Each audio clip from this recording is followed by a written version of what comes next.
Hello everybody and welcome back to another brand new edition of KerVAM, where we are continuing our weekly podcast discussing each episode of Doctor Who Flux. This week we come to the second episode, War of the Sontarans. An interesting one, and of course, as always, I'm joined by three fellow guests, Ryan, Bill and Charlie. How are you guys doing? I'm doing very well, thank you. Yeah, it's all very good. I can't wait to chat about another episode of Doctor Who Flux and see if it's any better or just as good as the last one. Can't wait to talk about it. Same here, it'll be good. I was very surprised as to my opinions on this story compared to what I expected them to be. So it should be interesting hearing your guys' thoughts. Yes, it's going to be an interesting one, isn't it? I think. Yeah, well, we might as well just fling ourselves straight into it. We will be mentioning Galaxy 4 later in our podcast, as it's being released this time next week, so we'll have a brief little chat about that. But we're very much keeping these podcasts a little bit shorter at the moment, just while we're going through the weekly editions. But yeah, War of the Sontarans. We were left after the Halloween apocalypse with the end of the universe, basically, and the Flux destroying the TARDIS and everything. And then we got War of the Sontarans, and I feel like, well, before I'll ask you all for your opinions in a moment, but my kind of general perspective was that it felt more like closer to a normal episode of Doctor Who than certainly we got last week, where there was kind of a main plot which just wasn't really there last week. I know there's kind of the Calvinista thing, but not as obviously as there was with the Sontaran story in this episode. And then you kind of had you kind of had two main plots with Dan in present day and the Doctor in the past, and then had the sort of B plot of Vinda and Yaz and all the stuff in the Temple of Atropos, which is also quite interesting. I don't know, Charlie, what was your initial take on War of the Sontarans? So initially, I wasn't that excited for this because I'd known that this was part of the OG Series 13 in a sense. Like before they decided to go with all the Flux thing, I believe it was this in Village of the Angels had already been planned and drafted, and then Chibnall just adapted them to have Flux parts in. So I expected this to just sort of be a standard Chibnall historical, and in many ways it was, but I was pleasantly surprised by all the Flux stuff and how quite nicely it links together, especially with Carvanista being in it, and obviously the Temple of Atropos stuff. It was really, really good. I genuinely really, really did enjoy this. And I'm glad that Chibnall has sort of, decided to add these Flux bits in and make it, although it does feel closer to a normal Doctor Who episode, because, we had like 12 plots in the first one, and now they've basically coalesced into like pretty much 3 plots, really. It feels a lot more grounded and you sort of understand a bit more what's going on. Like there are a couple of loose threads from the last episode that I'm sure will get resolved at some point, but generally it's much easier to keep track of. Yeah, definitely. I think that's, I was kind of appreciated the fact that I didn't have to try and remember 12 different plots this week, unlike last week. As good as it was last week, it was nice to have a sort of more main story to focus on. Bill, what was your initial take on the episode? Yeah, like you say, it was nice to kind of have a bog standard Doctor Who feel this time around. I think in many ways, it was better than last week's. I mean, last week's was still great and really good and really solid story, but this week was just better. It was more traditional, but it was also, it wasn't just, just normal Doctor Who being normal Doctor Who. It was still interesting. It was still intriguing. And I feel like, again, we got introduced to a lot of plot elements that will come into the whole Flux story arc later on in the series and everything. And it was a good thing that there wasn't as many this time round. I think on the whole, I'd say this was a lot better. I don't really have that much negative stuff to say about this. I think the only negative things I have to say is a few small little nitpicks, like, for example, the way the cliffhanger that we had at the end of the previous episode, the way it was kind of resolved at the beginning of this episode felt, to me anyway, a bit sort of, I didn't feel quite as satisfied with it. Like, I did feel like we go from 1 second of, oh my gosh, it's the end of the universe, to suddenly then they're just they've landed on this battlefield somehow, and it all gets explained through dialogue and everything. I mean, it's not bad, but was expecting kind of something a bit better. But yeah, apart from things like that, I just don't have that much negative stuff to say about this. Yeah. Well, yeah, it's nice. It's nice. I feel like when obviously we didn't talk about them on this podcast, but when you can look back at previous Chibnall era episodes, there's often more negatives than positives to be able to say about some of the episodes. Whereas I feel like with this episode, it was just a fundamentally solid and enjoyable episode of Doctor Who with the added sort of Flux, story arc, division, timeless child elements that will all become clear later in the series, which was really, really good. I thought. I don't know, Ryan, what was your take on it?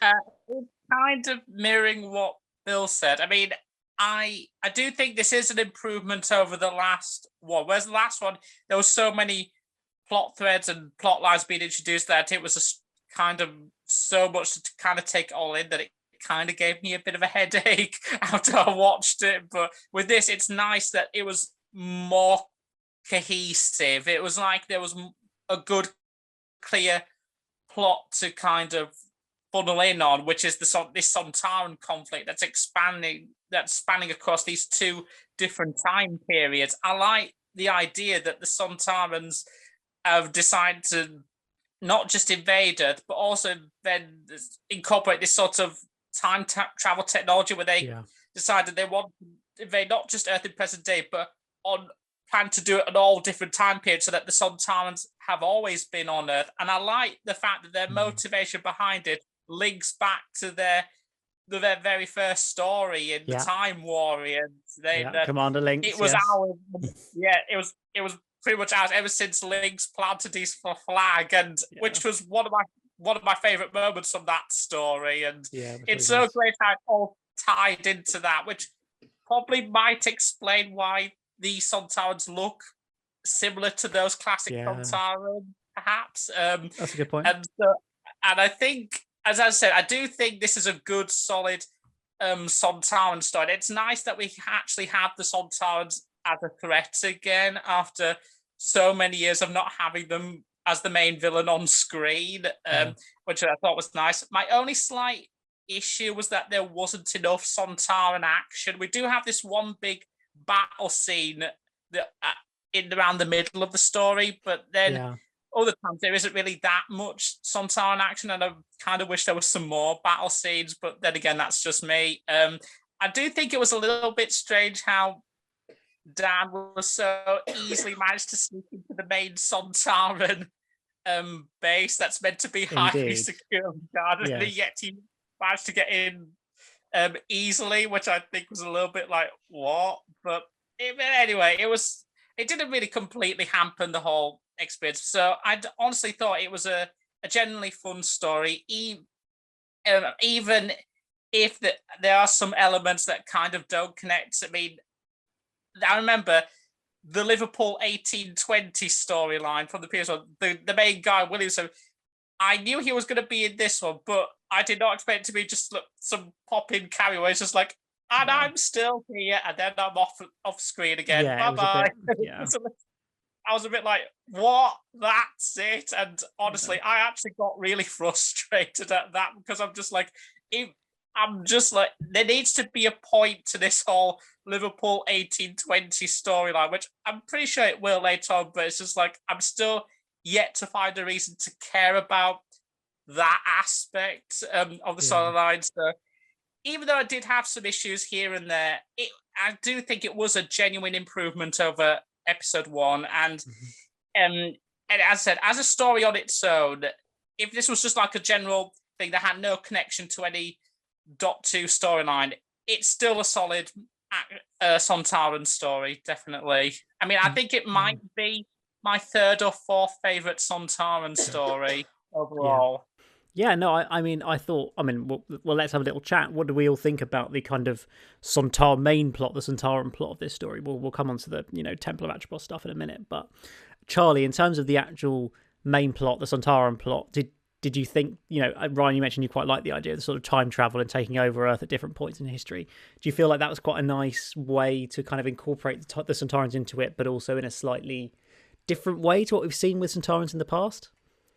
Yeah, I'd say so. I think it was quite interesting, as you said, Ryan, the like temporal invasion stuff and how it links with the Time Warrior is fantastic. I really love the Time Warrior, and I'm glad they included a little reference there. And Yeah, it just makes it more interesting than we're using Earth for a military base or a cloning farm or something like that. It just makes it a bit more interesting. The only slight gripe I have with it is the fact that we actually, don't get much Sontaran action, and we don't actually get many scenes with the Sontarans themselves. We get, the Doctor and Merisical on that planning, infiltrating the Sontaran ship or planning to, battle the Sontarans, but we don't actually get much of the Sontarans themselves. Even though the new design, well, the old design, I guess, is fantastic. Yeah. I mean, watching and thinking back on it now, I kind of feel like maybe it was just because they had to obviously have this main Sontaran plot, but they also had to squeeze in all the other stuff. Obviously, the present day Dan stuff and all the Atropos stuff. I feel like maybe that just squeezed the amount of time they could put into sort of heavy Sontaran scenes and Sontaran action scenes and things. Where if this had been a standalone 50-minute job, like it probably was originally planned to be, maybe then they would have had more opportunity to feature the Sontarans more heavily, rather than just helmeted characters that we see in the back of shot a couple of times, which I think was, for sort of, as you say, large portions of the story outside of the big main fight scene. I feel like that was a little bit lacking in places. Bill, did you enjoy the Sontaran plot of this story, and did you think that it kind of tied in quite well by having Dan move to the present day and have that whole Dan infiltration storyline in the present day as well? What do you think of that bit? Yeah, I mean, I get completely what like Ryan and Charlie have been saying about the fact that we didn't get much kind of action scenes with the Sontarans, and yeah, that's very true. We didn't, because apart from that big battle of the British Army, we just didn't. I mean, very little stuff of, because Sontarans, of course, a big warrior race, so to not see them in more battles in this episode is a bit strange. But I think in terms of Dan in modern day Liverpool, I think that was, I don't know, I kind of liked that in a sense, because it was, and I liked the way it kind of eventually tied back together with then the Doctor Mary Seacole in 1850s Crimea, because it was a nice film to kind of have that chance to further develop as a character, and we then obviously meet his mum and dad, and his interactions with them is just hilarious, and the the wok frying pan and everything is just that's just comedy gold, really. I think that is, again, you can really tell that with Dan especially, Chris Chibnall is really trying to flesh out his character and give him a lot of scenes with the Doctor and Yaz Shaw, but also a lot of scenes on his own with his family, with Carvanista, etc., with whatever. And then with Carvanista, I really love their dynamic together, which I think, is such like I almost want to say a sort of odd couple, like kind of relationship in a way, kind of like they don't properly get along, but they do, sort of thing. I know what you mean. I really enjoyed it. I think that there definitely could have been more stuff with the Sontarans, definitely, and I think that is the problem, is like you say, is that ultimately this episode, whilst there was a sort of main plot to it, it still had to deal with the Flux stuff. So it is a shame that it couldn't have just been a proper standalone episode, or maybe even a two-parter or something like that. But even as it stands, I mean, the fact that even with the Flux stuff and all this other stuff, it's ultimately still a really solid, great episode. And I think it is definitely one of the best Sontaran stories. Definitely not as good as like the Time Warrior, but still really good. And I think, it's given the Sontarans the justice that they've been denied for so long as monsters, I think. Because they just, for the past few years, they've just been parodied, basically. And, nothing completely wrong with that, in moderation, maybe. But I think, Sontarans ultimately are best when they're acting like baddies. And I think this episode just is a good example of that ultimately. Yeah, absolutely. Ryan, what do you want to say? Well, I will say with the as you mentioned with the Sontarans, it was definitely great to have them like as a band again. I mean, nothing wrong with Strax. I mean, but I always saw him as a different kind of Sontaran, like the like in the same way Vastra is a different type of Silurian. They're like the good examples of their races. But yeah, in terms of baddies, we haven't really seen them like that ever since 2008, because ever since then they've just sort of been usurped by developing further the Weeping Angels, the Zygons, the Ice Warriors, etc. Yeah. So it's a shame that the Ice Warriors never really had much to be more of a starring monster ever since then. So it was great to see them be a monster again, and it is great to have Dan Starkey back as a Sontaran again. I mean it's I don't know the actor's name. I think Jonathan Watson, the guy that plays like the main Sontaran commanders in the two different time periods. He was good, but it was also great to have Dan Starkey back as the supporting Sontarans, like in a way, kind of like he was in the 2008 Sontaran Stratagem two-parter. So I thought that was a nice little touch there. And with Carvanista, I think he's shaping up to be my favourite character of this series. Yeah, I agree with you. When I first saw those pictures before the episode came out, I was certain I was going to hate this character. I just thought, this is not going to work. It's a dog alien. I'm just not going to be on board with this. Yeah. He's shaping up to be one of my favorite, maybe my favorite character of the whole season. I just love his dynamic with Dan. I just think it's so brilliantly well handled, and I'm kind of worried that he's going to get killed off. I don't know why, but there's a part of me that's a little bit worried that they could end up killing him off, and I'm just like, I really hope they don't do that. Otherwise, I'm just like, you're killing off the best thing about this series. I know. I feel like it's almost inevitable that Carvanista will end up being killed trying to save Dan.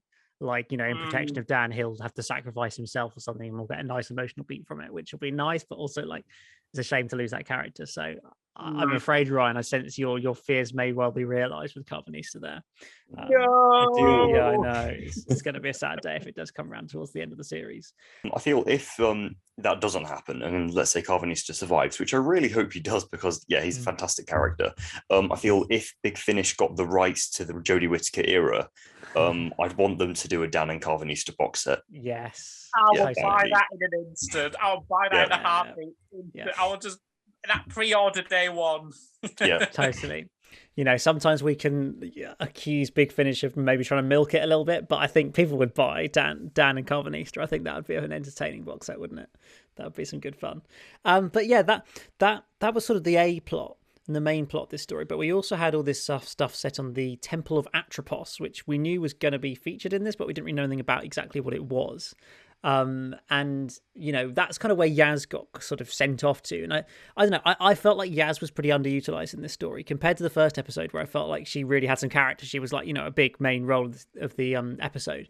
I just felt like, apart from her what would the Doctor do moment, she didn't really have very much to actually do in this story, which I felt was kind of, I don't know, it just felt like a bit of a step back from what we've seen previously. Ryan, what did you think?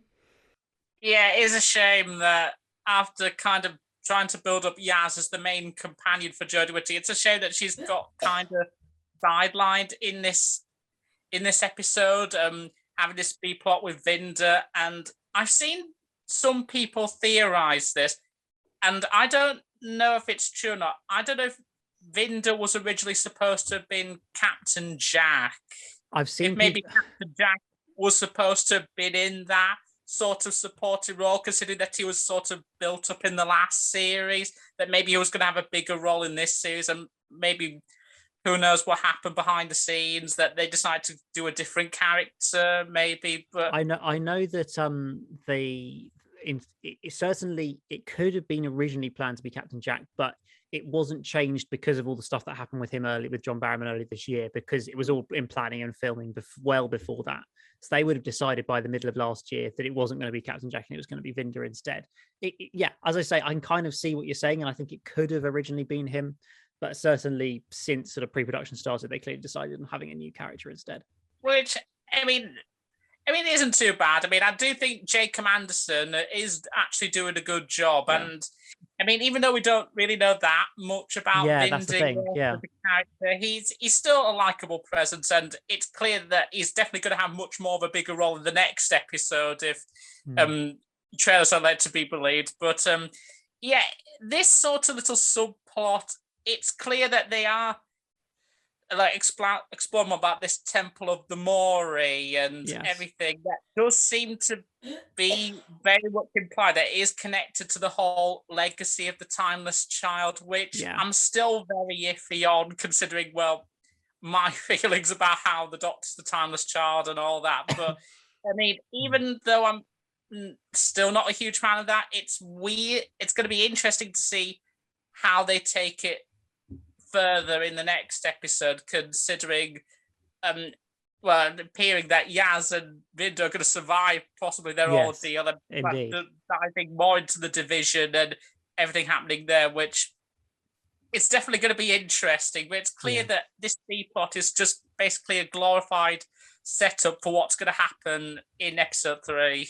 Yeah, exactly. I mean, it was establishing this whole thing about what we're going to find about the planet called Time in the next episode, which I think is fascinating, and how, you know, time's all falling apart, and we've never known about this, you know, the Mori before, but they seem to sort of hold the whole of time together, and I think it's so interesting that the Doctor doesn't know about any of this. You know, she's a Time Lord, and you think the Time Lords would know about the force that's holding all of time together and things. So I do wonder whether this is another thing from, you know, the Division days that's been wiped from the Doctor's memory. And I feel like towards the end of the series we might end up getting a lot of, here's a thing that the Doctor had her mind wiped about that we're now going to show you, sort of moments, kind of like we had in The Timeless Children.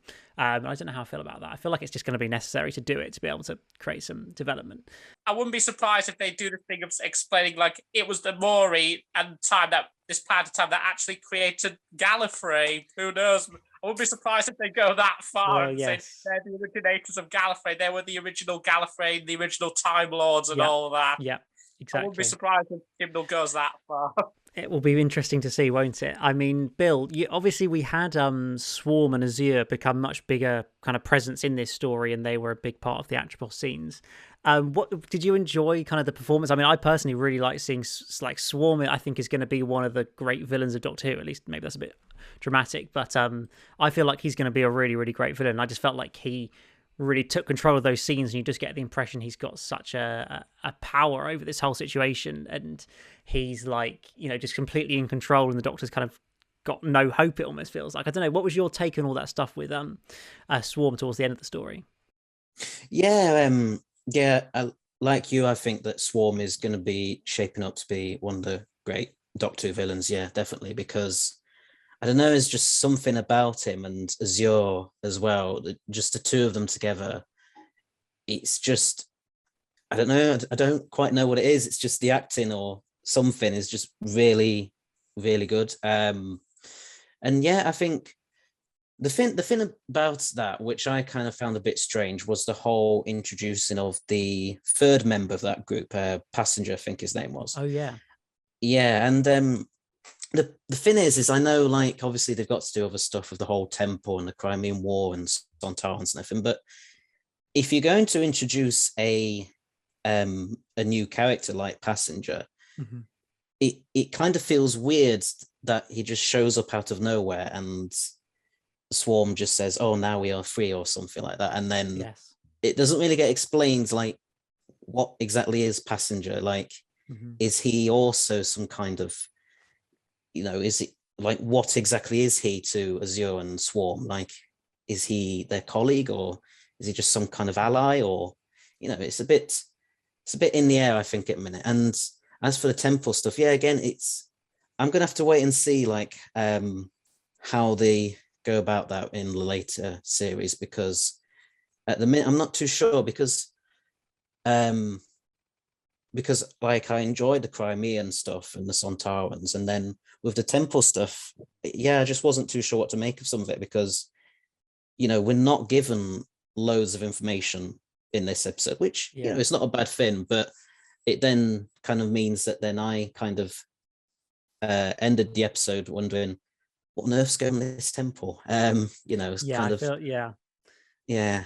I think we were left with a lot of questions after this story. Like they sort of posed lots of little hints and things, talking about quantum locks, which could relate to the Weeping Angels. I saw some people saying, and just hints of stuff to do with, the past, stuff that doesn't know yet or used to know, and things that I'm sure will be revealed and will all come to make sense. But it feels like, I don't know, maybe they should have just given us a little bit more in this episode to kind of just tide us over, because we're already a third of the way through the series, so they've got to start giving us some answers somewhere soon. I feel like, I don't know, but yeah, I don't know. We're rapidly running out of time, so we should probably sum up our thoughts on this episode. I don't know, Charlie, what would you? So you say overall this is a better episode than the first one. Does it leave you positive for the rest of the series? Would you like to see sort of the rest of the series take more this sort of format of episode compared to what we saw in the first one? I think, I don't know. I feel like episodes 3 and 4 especially will still be somewhat of their own self-contained stories, with episode 3 Once Upon Time, and I'm really glad that that title makes a bit more sense now, because I thought that was a bit of a rubbish title before. That's going to be them in the Temple of Atropos on the Planet of Time, and then episode 4, that was part of the OG series 13, so will be about obviously the Weeping Angels. As for 5 and 6, I can imagine they'll be much more like episodes 1 and 2, episode 1, being quite, lots of plots and, all sort of coming together because it's, the final episodes. But generally, I'm really positive for the rest of the series. I feel Chibnall is much better writing long serialized stories, and it makes me quite annoyed he didn't do that for series 11 and 12, because this is great. I really love this. I'd say War of the Sontarans is probably my second or third favorite Jodie Whittaker episode. I think it's fantastic. My only worry is that maybe they'll get so good that they'll be hard to top, if you know what I mean. They'll end up getting so good that the finale might seem like a bit of a letdown. Oh, I feel like the finale for this series is going to be something. It's going to be a lot of pressure on this finale when we get to it, to try and wrap up and satisfyingly conclude whatever this story is going to turn into being. I don't know. We don't want another Battle of Ranskarav Koloss or Timeless Children. We definitely don't want another one of those. We need something different. I mean, Ryan, are you given you probably weren't you're probably the least positive of us going into Doctor Who Flux. Where are you after 2 episodes? I am. It is definitely interesting. I think as I've enjoyed episode 2 more than episode 1, because I think it may be because it's a bit more standalone and a bit more cohesive. I'm still going to be a little bit skeptical with the rest of the series. It's really just depending on how Chibnall is going to wrap everything up and how much he's willing to reveal. I imagine in the next one they'll reveal more, given that it's probably going to explain more about the division and the Planet of Time and possibly the boundary as well, if the trails are led to believe. So it is definitely more interesting than I thought it was going to be. I will give it that. It's definitely more fascinating than the previous 2 seasons, which I never thought I would say, but there you go. I mean, but then again, it's really depending on how he wraps everything up with these remaining few episodes. Indeed. And Bill, 2 episodes in, how are you feeling about Doctor Who Flux? Yeah, again, I'm feeling really invested in it at the minute, because I'm really intrigued as to see how this is going to be all wrapped up. I mean, hopefully this is when it all is finished, it's going to be a really great serialized storyline that we can look back on and think, that was some really good Doctor Who. So I just hope that the finale is good. I hope the next few episodes in general are really good. And I mean, hopefully this might be something which then helps fans look back on the whole Chris Chibnall era in a much more positive light, hopefully. And maybe it'll just improve the legacy, I suppose, of the era to many people. I'm very excited. I think that I feel like as long as this series kind of continues in the way it's going and really has a satisfying conclusion, I feel like it will just help people to remember this era more fondly than maybe people who've kind of we've all, as when we were at the end of series 11, say, or after series 12. I think I'm hopeful that will be the case. But yeah, that's about it for War of the Sontarans. We'll really quickly mention, guys, are you excited for Galaxy 4 animation? I know we talked about it a while ago when they announced it. Charlie, are you going to be getting that DVD on next week and watching Galaxy 4 animation? I will be. Yeah, I can't say I'm looking forward to it. If I'm being honest, for the past couple of weeks, I forgot about it because of Flux, and I feel quite sorry for Galaxy 4 animation because of Flux. No one's. I feel like everyone's forgotten about it. So yeah, it'll still be good to see another animation. But at the end of the day, I am more excited for Once Upon a Time. Yeah, I think I tend to be the same here. Ryan, more excited for Galaxy 4 or Once Upon a Time? I'm astonished to hear myself say this, but it's Once Upon a Time. I'm actually looking forward to those. I mean, but then again, because that at least will have something more fascinating going on than, say, the Chumblies in Galaxy 4.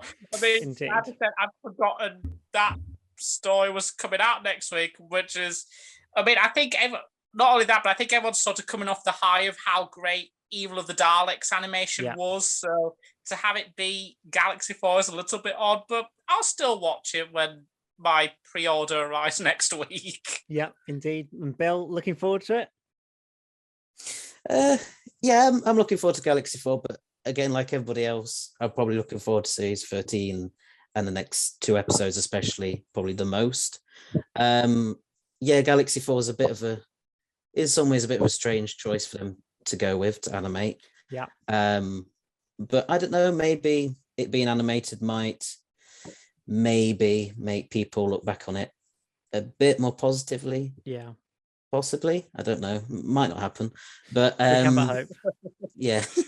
The stranger things have happened, man. Stranger things. Indeed. We'll have to see, won't we? But that's just about all we've got time for on this week's edition of KerVAM. Thank you for joining us for our chat about War of the Sontarans and a little bit of Galaxy 4. We'll be back again next week, continuing our weekly editions of Doctor Who Flux as we talk about Once Upon a Time, which I know we're all pretty excited about. And maybe we'll give Galaxy 4 another mention if any of us have managed to watch it by the time we record next week's podcast. But apart from that, please follow us at KerVAM Pod. You can check us out on Apple Podcasts, on Spotify, on YouTube, my channel EMS Productions.